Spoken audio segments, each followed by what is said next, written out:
central? ¿Cuál es el principal objetivo de determinar la presión venosa central? ¿Alguno de ustedes podría decir? ¿Me escuchan bien, no? Sí, doctor, ¿podría ser para ver cómo está la volemia del paciente? Sí, alguien que no sea la delegada. Precisamente, pues, es como si no participan la delegada, después no digan que la delegada nomás tiene buena nota. Si no Doctor, participan, ya fueron ya. Entonces, tienen que participar. Muy bien. Como les decía, y como decía la delegada, es una medida no invasiva que se puede realizar al lado de la cama del paciente y que nos da idea de cuál es la presión venosa central del paciente y obviamente cuál es la volemia del paciente. En el caso de cardiología, para ver si el paciente tiene algún tipo de sobrecarga de volumen. Antes, sin embargo, de proseguir con la presión venosa central, quisiera aclarar algunos conceptos que di en la clase del día jueves todavía. Ahí hablamos de pulso, ¿se acuerdan? Y dije que el pulso Bisferian se presentaba en la doble lesión aórtica, predominio de insuficiencia, siendo esta severa, y en la utilización de este dispositivo que se conoce como balón de contrapulsación intraórtico. ¿Cierto? ¿Sí? Sí, doctor. Eso es correcto. Pero también dije que se puede presentar en algunos pacientes post cirugía cardíaca. ¿Sí? Sí, doctor. Sí, eso es incorrecto. ¿Ya? Además, el pulso Bisferiens también se puede ver en la cardiomiopatía hipertrófica. En la cardiomiopatía hipertrófica. Eso sí es cierto. Muy bien, entonces, hechas las aclaraciones, sigamos con esto de la presión venosa central. Tradicionalmente, la presión venosa central se ha medido calculando la distancia vertical entre el máximo punto de oscilación de la ingurgitación venosa yugular y el ángulo de Lewis. Una distancia superior a 4.5 centímetros se considera anormal, ya que la distancia entre el ángulo de Lewis es aproximadamente de 8 centímetros. Sin embargo, pues se han hecho observaciones a este tipo de medición de la presión venosa central, ya que la distancia entre el ángulo de Lewis y el centro geométrico de la aurícula derecha puede variar dependiendo del hábito corporal, no de los hábitos del paciente, ¿eh? Del hábito corporal, es decir, si es obeso, si es delgado, etcétera, dependiendo también del grado al cual se tome esta medida. Generalmente se aconseja a los 30 grados, pero hay quienes lo hacen a los 45 grados e incluso a los 60 grados.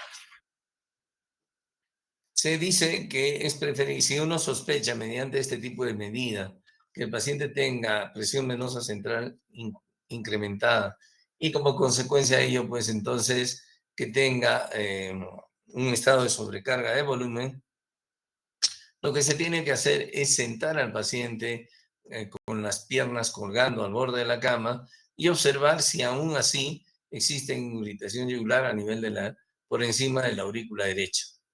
Cuando esto es así, se puede asumir que el paciente fácilmente tiene una presión venosa central mayor de 10 milímetros de mercurio, ya que la distancia entre la clavícula y la aurícula derecha es por lo menos de 10 centímetros.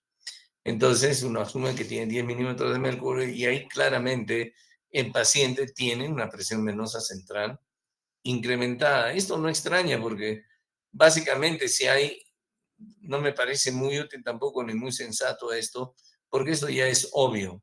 Porque si hay invitación yugular con un paciente que se encuentra a 90 grados, entonces ustedes pueden decir que básicamente que el paciente tiene pues una presión venosa central muy elevada si el paciente presenta invitación yugular importante a 90 grados. Pero bueno, es lo que aconseja la bibliografía. Ocasionalmente también el estado de hipervolemia o de sobrecarga de volumen de los pacientes puede desenmascararse mediante la maniobra de reflujo hepatoyugular, que consiste en producir una presión sostenida y firme a nivel del hipocondrio derecho, generalmente en el cuadrante superior derecho, a nivel abdominal, a nivel del hipocondrio derecho, por lo menos por unos 15 segundos. Lo que queremos producir es pues un aumento del retorno venoso y la presencia de invitación yugular después de esta maniobra o la elevación de 3 milímetros de mercurio después de esta maniobra debe evaluarse por lo menos hasta 10 segundos después que se ha quitado la presión, que se ha quitado la mano. Si es así, si esto ocurre así, uno puede asumir que la presión pulmonar en cuña excede aproximadamente 15 milímetros de mercurio a lo normal en la insuficiencia cardíaca. Otra cosa que podemos observar a nivel de las venas del cuello es que normalmente durante la inspiración la presión venosa central debe caer por lo menos 3 milímetros de mercurio. Si durante la inspiración la presión venosa central o la ingurgitación yugular no cae o la ingurgitación yugular no desaparece y no cae 3 milímetros de mercurio, entonces asumimos que esto es un signo de Kussmaul positivo, ¿no? El signo de Kussmaul, es decir, la ausencia de la caída de la presión venosa central o la ausencia de la desaparición de ingurgitación yugular durante la inspiración, es propio de la pericarditis constrictiva. Es propio de la pericarditis constrictiva, pero también lo podemos ver, por ejemplo, en el embolismo pulmonar masivo, en la fibrosis pulmonar, en el EPOC, en el infarto del ventrículo derecho, entre otras causas. Si bien es cierto, la evaluación de la ingurgitación yugular nos informa de la hemodinámica del ventrículo derecho, algunas alteraciones como las que acabamos de mencionar, un reflujo hepatoyugular positivo, nos dice que el paciente está congestivo y que tiene por lo menos un exceso de 15 milímetros de mercurio en la presión capilar pulmonar o la presión en cuña. Lo mismo, la presión capilar pulmonar puede ser mayor de 22 milímetros de mercurio cuando la presión venosa yugular es mayor de 10 milímetros de mercurio. Una presión venosa yugular alta tiene un significado pronóstico en pacientes con insuficiencia cardíaca. La persistencia de ingurgitación yugular y de presión venosa central alta nos dice que el paciente es de mal pronóstico, que probablemente también esto correlaciona con un incremento en los episodios de descompensación y, por supuesto, con un incremento en los periodos y en las necesidades de hospitalización del paciente. Todo ello señala un mal pronóstico para nuestro paciente. Muy bien, entonces, habiendo repasado un poco y evaluado un poco también esto de la presión venosa central y las ondas a nivel venoso yugular, la otra parte, después de la inspección, la otra parte del examen es la palpación. La palpación en cardiología, digamos, no es muy importante, pero tenemos que hacerlo, porque a pesar de que no sea muy importante, puede aportar numerosa información para el adecuado abordaje del paciente. Se aconseja hacer la palpación precordial con el paciente a 30 grados, ¿no? Y buscar el choque de punta. El choque de punta es, como su nombre lo dice, en la zona en la cual el ventrículo izquierdo choca en la pared torácica durante la sístole. El choque de punta generalmente se puede palpar en el quinto espacio intercostal a nivel de la línea medio clavicular en un área de 2 centímetros. Y ocasionalmente, para poder sensibilizar la palpación del choque de punta, podemos poner al paciente en decúbito lateral izquierdo. Y ahí podemos investigar o podemos percibir algunos tipos de impulsos ventriculares. Cuando el choque de punta está desplazado hacia abajo y hacia la izquierda, podemos asumir algunas cosas importantes. El desplazamiento del choque de punta hacia abajo y hacia la izquierda nos dice que el ventrículo izquierdo está dilatado y que probablemente tenga una sobrecarga de volumen. Mientras que el desplazamiento del choque de punta hacia arriba y hacia la izquierda nos dice más bien que es el ventrículo derecho el que está dilatado, ¿no? Y que puede o no puede tener tanto una dilatación, tanto una sobrecarga de presión como una sobrecarga de volumen. ¿Por qué? Porque el ventrículo derecho responde a los dos tipos de sobrecarga con la misma forma o de la misma manera, cuál es dilatándose. En cambio, el ventrículo izquierdo responde de manera diferente a las diferentes sobrecargas. A la sobrecarga de volumen responde dilatándose, mientras que a la sobrecarga de presión responde hipertrofiándose. Muy bien. Como les decía entonces, también el palpar a nivel precordial, podemos palpar impulsos ventriculares.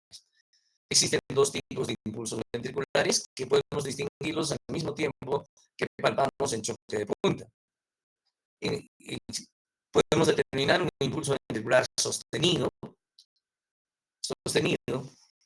cuando el paciente, o el corazón del paciente, no el paciente, cuando el corazón del paciente enfrenta una sobrecarga de presión, como ocurre, por ejemplo, en la estenosis aórtica o como ocurre en la hipertensión arterial.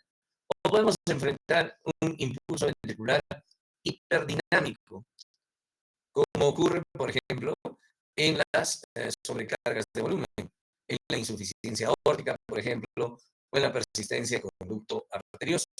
De modo que, por ejemplo, un impulso ventricular sostenido rara vez ocasiona un desplazamiento del choque de punta, mientras que un impulso ventricular hiperdinámico sí está asociado a un desplazamiento hacia abajo y hacia la izquierda del choque de punta. Ocasionalmente también podemos palpar algunas pulsaciones anormales, como ocurre, por ejemplo, a nivel precordial, podemos palpar pulsaciones en lugares diferentes al lugar donde se debe ubicar el choque de punta. Cualquier pulsación que se palpe fuera de esta área es anormal. Por ejemplo, podemos palpar un impulso anormal en otro lado del precordio que puede estar asociado a la presencia de un aneurisma ventricular en un paciente que pudo haber sufrido un infarto de miocardio. O podemos palpar, por ejemplo, pulsaciones a nivel paraesternal derecho. A nivel paraesternal derecho. Y cuando palpamos pulsaciones a nivel paraesternal derecho, debemos sospechar de que el paciente esté cursando con un aneurisma de aorta ascendente, una patología aneurismática de aorta ascendente. También se pueden palpar, también podemos palpar el segundo ruido en caso, por ejemplo, de hipertensión pulmonar. Podemos palpar el segundo ruido en caso de hipertensión pulmonar. Ocasionalmente, también podemos sentir un tercer ruido. Incluso antes de auscultar el tercer ruido, se puede sentir tercer ruido en pacientes con falla cardíaca, incluso antes de que este sea audible o auscultable. También se puede palpar el cuarto ruido, sobre todo en aquellos pacientes con sobrecargas de presión, hipertensión arterial, estenosis aórtica, y son esos pacientes los cuales dependen mucho de una función auricular adecuada, de una contracción auricular. A veces la cardiomiopatía hipertrófica, por ejemplo, puede producir un choque de punta con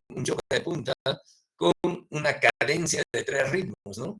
Que reflejan el pulso disfenius de la cardiomiopatía hipertrófica y que reflejan a su vez el trastorno de la diástole, ¿no? El cual es representado por la presencia de cuarto ruido. El trastorno de la sístole, compromiso de la contractilidad, está representado por el tercer ruido. Ocasionalmente también podemos palpar frémitos. Los frémitos son la transmisión a la pared torácica de las vibraciones producidas por aquellos flujos que ocasionan soplos. Es más, los frémitos nos ayudan a clasificar los soplos, a estratificar los soplos. La presencia de los frémitos, a su vez, nos ayudan a identificar la localización o el origen de el origen de los ojos.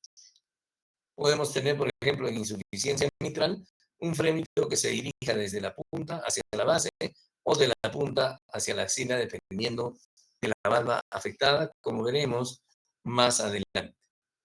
La percusión precordial no es tan importante. La percusión precordial se limita generalmente a casos específicos, como aquellos casos en los cuales la matidez ocasionada por el corazón puede estar incrementada, como ocurre en los pacientes con derrame pericárdico importante.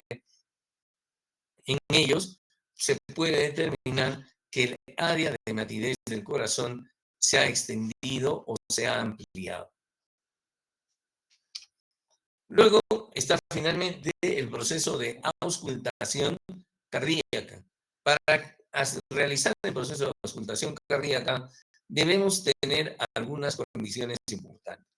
La primera es que tenemos que hacerlo en una habitación silenciosa, ¿no es cierto? No vale la pena que tratemos de auscultar al paciente en plena Avenida de la Cultura. Tenemos que hacerlo en una habitación silenciosa.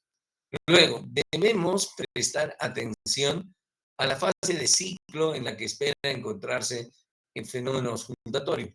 En base a mi palpación, en base a mi examen, en base a mi anamnesis, yo puedo sospechar que mi paciente pueda tener algún problema valvular en el corazón y en base a eso entonces yo digo, por ejemplo, mi paciente tiene una estenosis aórtica, entonces va a tener un soplo sistólico y tengo que prestar atención a si eso se produce en esa fase.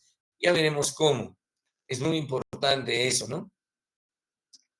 La otra condición es que en la mayoría de los casos, e idealmente, él o la paciente debe estar con el pecho desnudo. Esto nos va a ayudar a determinar cuál es el origen, o perdón, en qué fase del ciclo cardíaco se pueda estar presentando el fenómeno auscultatorio que estamos escuchando. ¿Cómo así? Si yo veo el cuello del paciente, ¿sí? Puedo ver el pulso, y si coincide el soplo con el pulso, puedo decir por lo menos que es un soplo sistólico. Si el soplo pueda coincidir con una distensión de la vena yugular, con una ingurgitación yugular, cada vez que hay el soplo se ingurgita la yugular, eso probablemente se deba a una insuficiencia tricuspide. Entonces, es muy importante observar el pecho y el cuello del paciente. Y como les digo, es muy importante que el paciente esté con el tórax desnudo. Y el cardiólogo o el médico, no el cardiólogo, el médico con los ojos abiertos, no con los ojos cerrados como en este caso. Probablemente se está concentrando, pero no vale la pena concentrarse de esa forma. Tiene que auscultar y al mismo tiempo observar la actividad precordial y el cuello del paciente. Podemos, como les dije, determinar si el soplo es sistólico relacionando el fenómeno auscultatorio o el fenómeno auscultatorio que estemos escuchando con otros fenómenos observables. Por ejemplo, el pulso carotídeo, el choque de punta y la presión venosa yugular. Si coincide con el pulso, es sistólico. Si coincide con el choque de punta, el fenómeno es sistólico.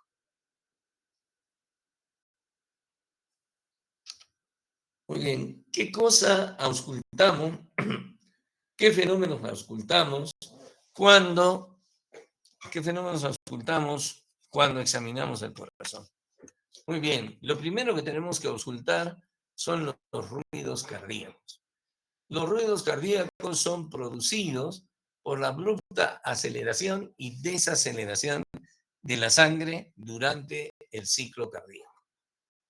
El primer ruido cardíaco, como ustedes saben, corresponde al cierre de la mitral y al cierre de la válvula tricúspide, ¿no es cierto? ¿Sí? Sí, doctor. Es correcto eso. ¿Por qué?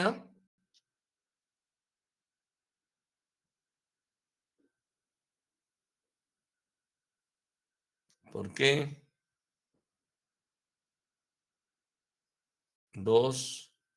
Al tercer, ¿por qué? Doctor, Lo doy por dictado y terminamos la clase si nadie participa.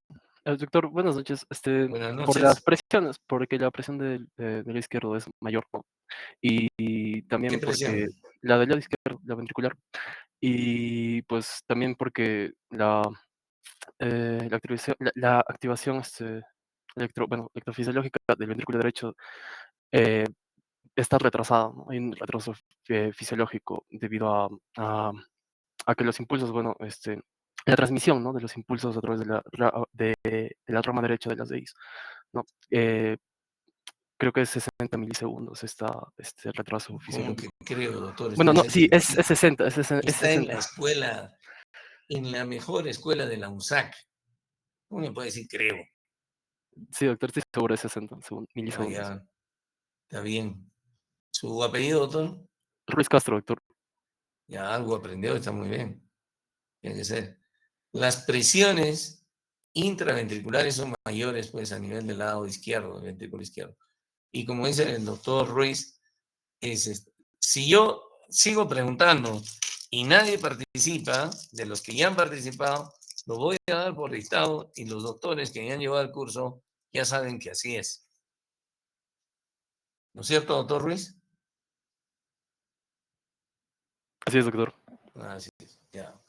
Así que tienen que participar. Si no, voy a estar hecho un sonso hablando, me siento hecho un sonso hablando frente a mi computadora. Espero que estén atendiendo. Muy bien. Las razones las ha dado el doctor Ruiz. Y el segundo ruido cardíaco es producido por el cierre de la válvula aórtica y la válvula pulmonar. ¿No es cierto? ¿Por qué razón se cierra antes la aórtica y la pulmonar? Cualquiera que no sea el doctor Ruiz o Ruth.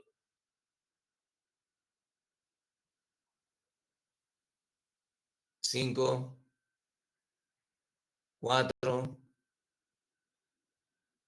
3, 2, 1. ¿Listo? Entonces tienen para estudiar toda esta parte, ruidos cardíacos. Nadie quiere participar. Ruth, tú eres testigo, ¿no es cierto? Sí, doctor. Ya.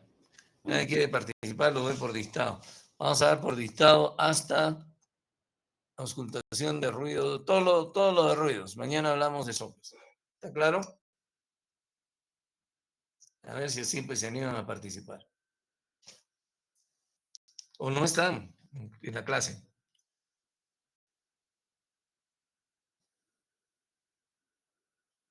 Sí, estamos, doctor. Pero doctora, participe. Hable, diga algo. ¿Por qué no participa, doctora?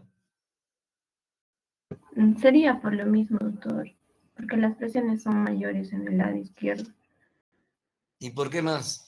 y por el retraso fisiológico. Y si lo sabe, ¿por qué no habla, doctora? ¿Su nombre? Cáceres Paredes, Fabián. Si lo sabe, doctora, usted que está llegando, creo que es la tercera vez.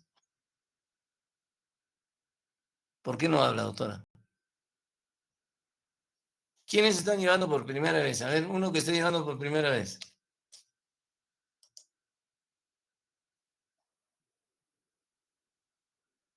La doctora Martínez. Dayana Doctor, buenas Martínez. noches. Doctora, ¿está de acuerdo con lo que dice la doctora Cáceres? Sí, sí, está correcto, doctor. ¿Y por qué no Se participa, da por el doctora? retraso físico. Doctor Víctor André Urrutia, ¿por qué no participa? Doctor, ¿Sí? disculpe, es que no he estudiado suficiente ese tema, así que no podría participar. Qué bacán. Disculpe, doctor. Y cuando digo pregunten, tampoco pregunta, doctor.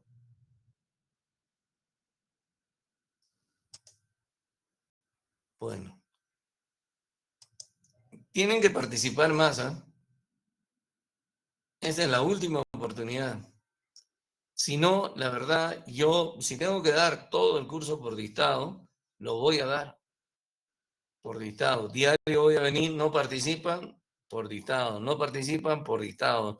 No preguntan, la siguiente clase es dictado. Tienen que participar, tienen que estudiar, tienen que esforzarse. Si no, esto, como pregunten al ciclo pasado, si no, esto va a ser una masacre, ¿eh? El primer examen va a ser una masacre. Otra vez. Así que, y olvídense del texto y las cosas y las copias que me hacen, olvídense de eso. Porque como ven, puedo dictar cosas equivocadas en este y de repente vengan a clase y participen. Bien, entonces, última oportunidad, voy a seguir dictando. La intensidad del primer ruido depende de la posición de las valvas, en la cual se encuentran las valvas, ¿no? O depende de la distancia, sobre todo que viaja la valva anterior de la válvula mitral hasta la altura del anillo. Depende de la velocidad de incremento de la presión intraventricular o de la función del ventrículo izquierdo, que es casi lo mismo. Depende de la presencia de enfermedad estructural de la válvula mitral y depende también del intervalo PR. Puede haber un desdoblamiento normal y fisiológico del primer ruido cardíaco y en general todo ruido que vayamos a auscultar o todo evento auscultatorio que vayamos a escuchar depende la intensidad de todo evento, depende de la cantidad de tejido, aire o líquido que se interponga entre el corazón y el estetoscopio del paciente. El primer ruido entonces está incrementado en aquellos estados de circulación hiperkinética, ¿no? Como por ejemplo cuando hay taquicardia, hipertiroidismo, fístula arteriovenosa, enfermedad de Payet, beriberi, anemia, en todos esos estados de gasto cardíaco alto y asociados a taquicardia, está incrementado el primer ruido. Hemos dicho que también está incrementado cuando hay enfermedad estructural cardíaca, como por ejemplo, ¿en qué situación? En las fases iniciales de la estenosis mitral reumática, o es decir, en las fases precoces de la estenosis mitral reumática está incrementado el primer ruido. Lo que significa también que a pesar de que estén enfermas las valvas de la válvula mitral en estenosis mitral, cuando hay un primer ruido incrementado, las valvas están móviles y no están calcificadas. En los estadios de PR corto también el primer ruido está incrementado. El primer ruido puede estar disminuido, como ya hablamos en la pobre conducción del sonido, cuando el PR está prolongado o cuando al paciente le damos beta bloqueadores, por ejemplo.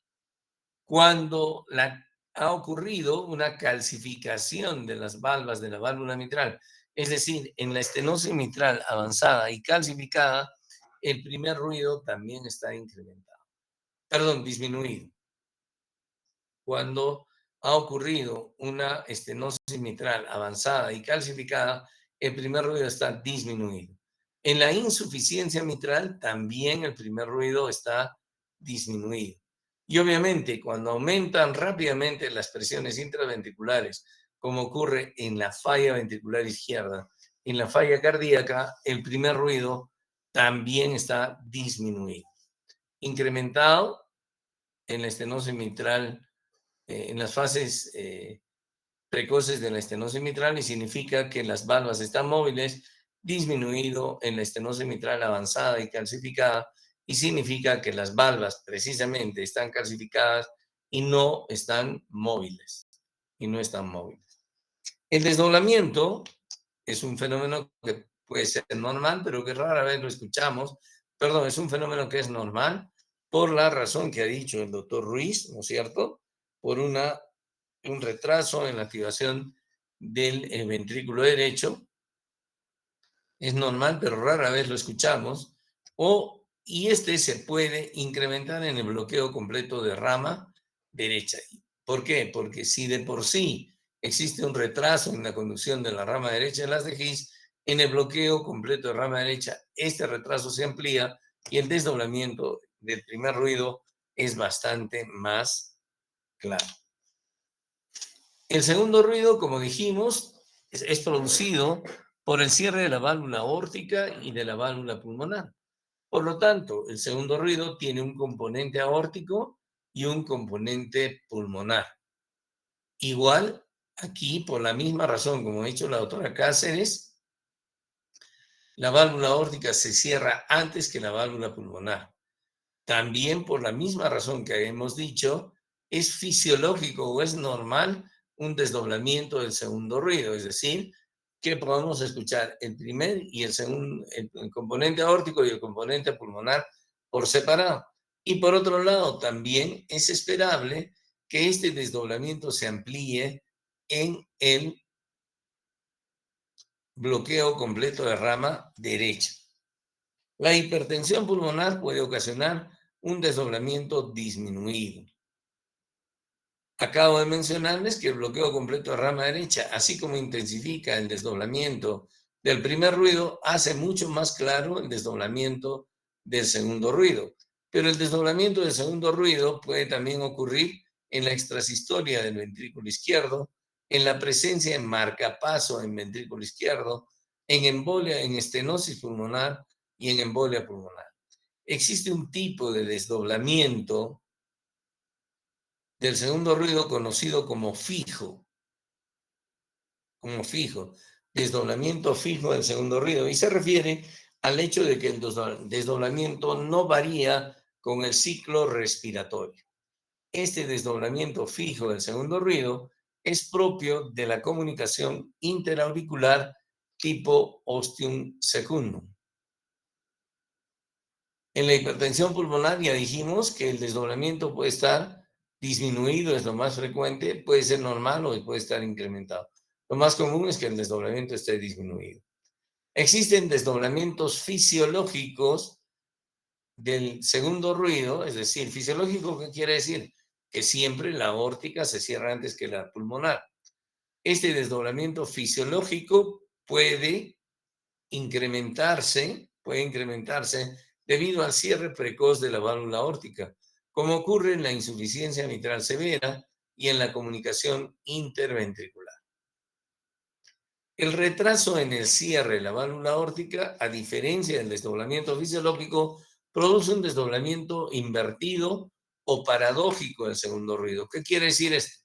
Que la válvula pulmonar se cierra antes que la válvula aórtica. Y esto se ve especialmente en el bloqueo completo de rama izquierda. En extrasistolia ventricular que se origina en el lado derecho. En una estenosis aórtica severa. En un gran cortocircuito de izquierda a derecha. En una hipertensión arterial sistólica severa. En la cardiopatía isquémica. En la insuficiencia cardíaca y en la presencia de marcapaso en ventrículo derecho.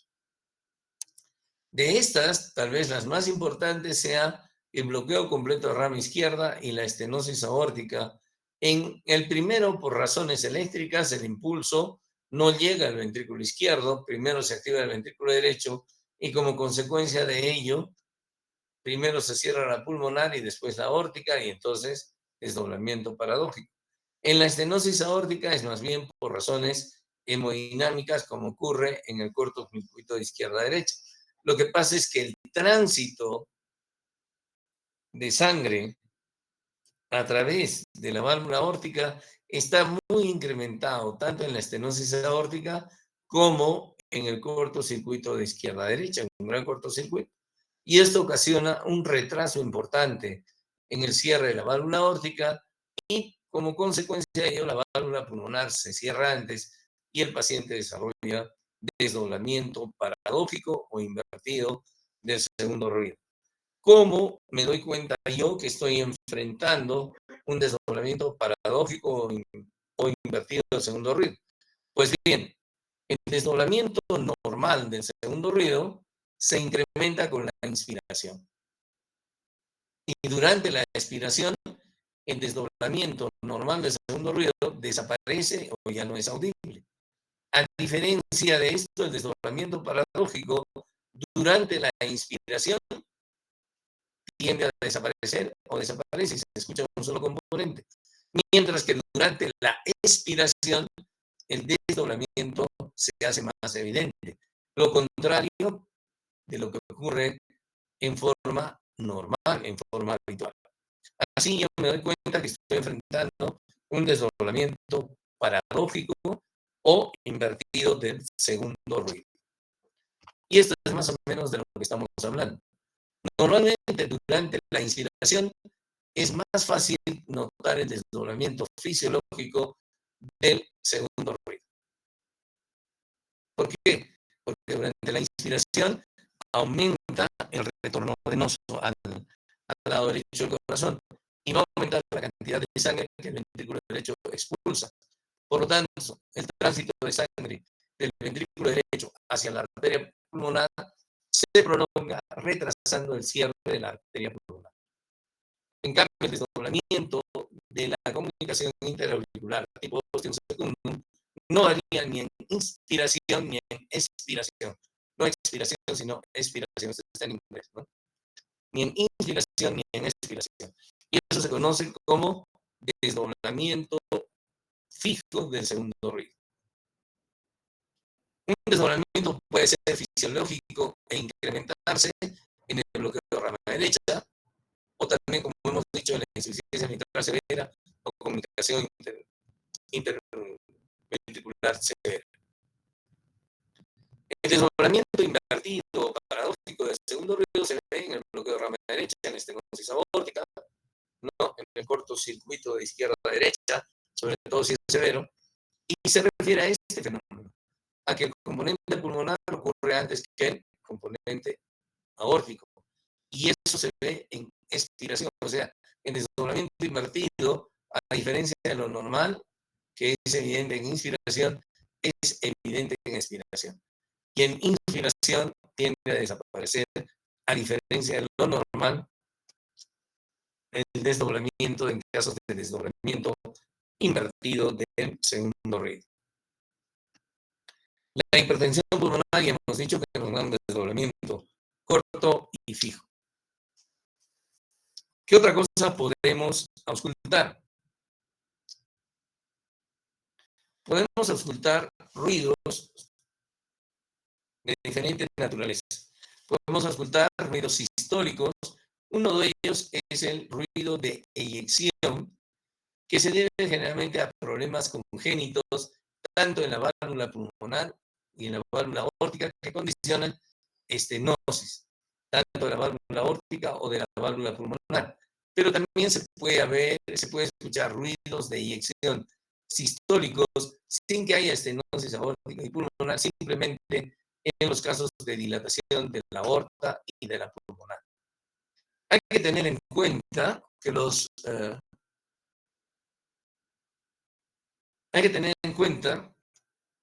que el ruido sistólico producido por la estenosis aórtica congénita va desapareciendo conforme la válvula se calcifica. Mientras que el ruido sistólico producido por la estenosis pulmonar va acercándose mucho al primer ruido conforme la estenosis se hace más severa.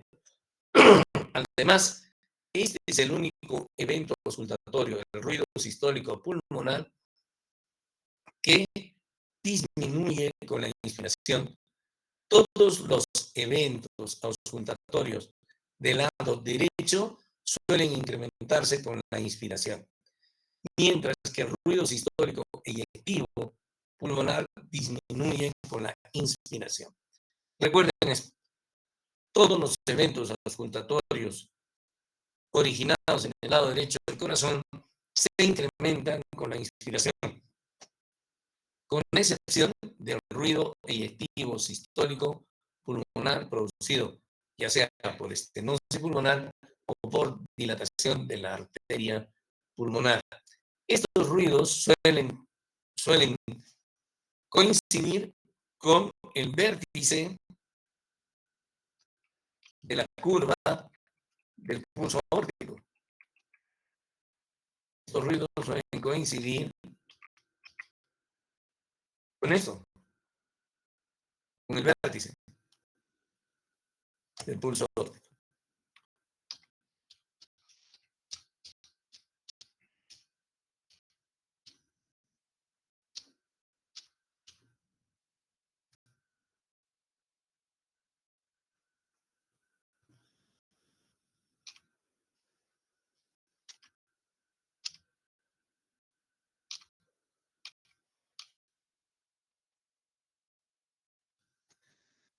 Luego tenemos unos ruidos históricos que no son de naturaleza eyectiva, es decir, que no se producen porque hay expulsión de sangre hacia la arteria aorta o pulmonar.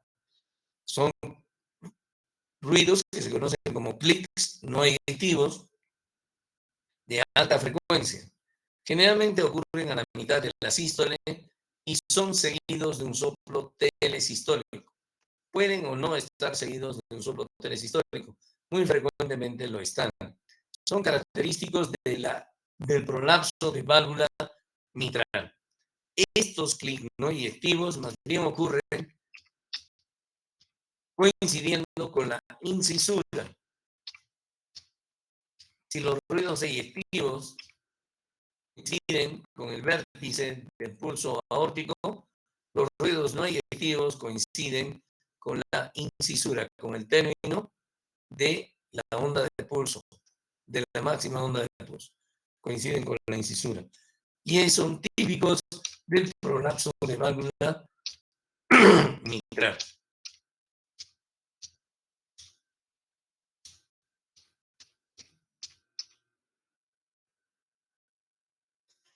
Estos ruidos se auscultan muy bien a nivel del borde paraesternal izquierdo o del ápex. Los ruidos históricos se auscultan en el foco aórtico y en el foco pulmonar, el ruido de eyección, mientras que los clics se auscultan mejor a nivel paraesternal izquierdo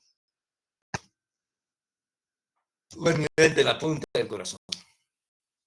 Los ruidos diastólicos que podemos auscultar, uno de ellos es el chasquido de apertura, que se produce por estenosis de las válvulas auriculoventriculares, mitral o tricuspide, especialmente de la válvula mitral.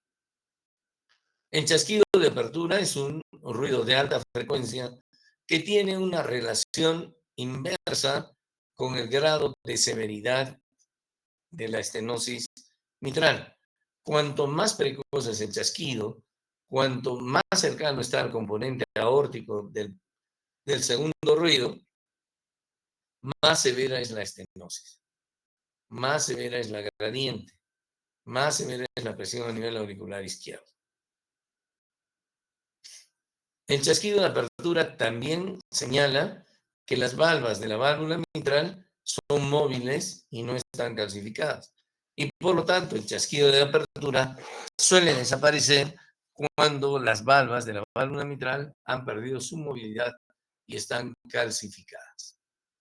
Otro ruido diastólico que podemos escuchar es el tercer ruido, ¿no? Que nos da lugar al famoso ritmo de galope. Sin embargo, el tercer ruido es normal escucharlo a veces, es normal escucharlo en niños, en adolescentes y en adultos jóvenes, y en estados de gasto cardíaco alto. Pero en personas mayores, la presencia de tercer ruido señala falla ventricular.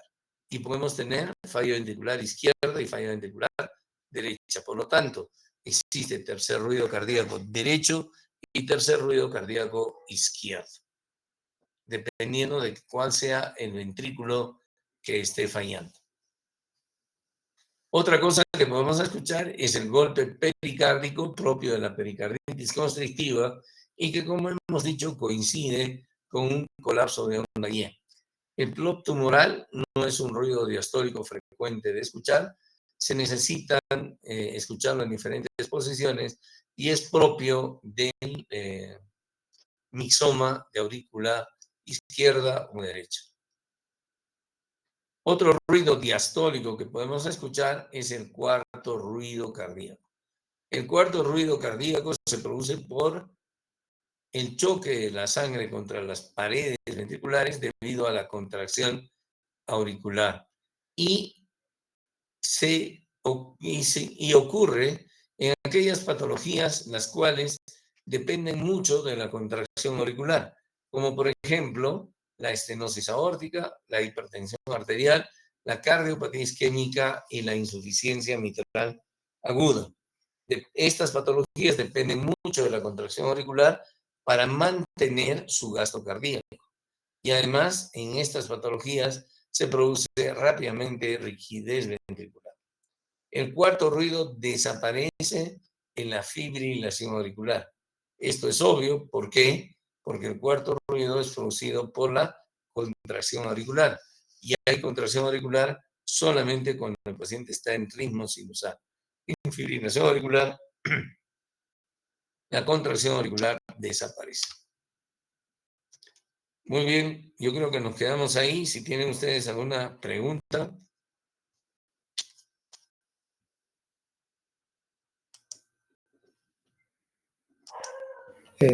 Doctor, buenas noches. No lo pude escuchar una parte, que todos los eventos auscultatorios que suceden en el lado derecho se van a incrementarse durante la inspiración, pero Sí. dijo a excepción de qué enfermedad. A excepción del ruido sistólico e eyectivo pulmonar. Está bien, doctor, gracias. El ruido sistólico eyectivo pulmonar disminuye durante la inspiración, a pesar de ser un evento del lado circulatorio derecho. ¿Alguna otra pregunta?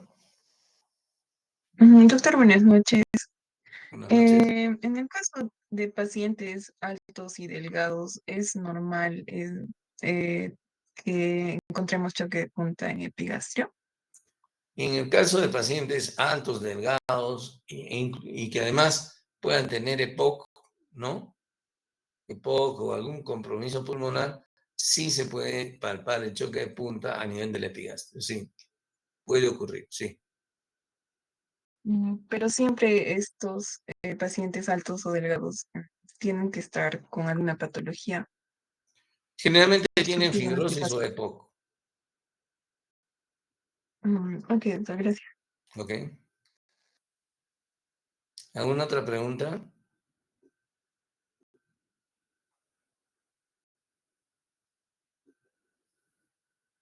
Ok, nos vemos mañana.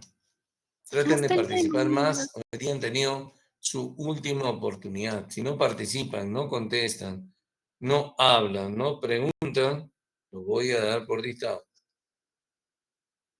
Ya nos vemos. Gracias.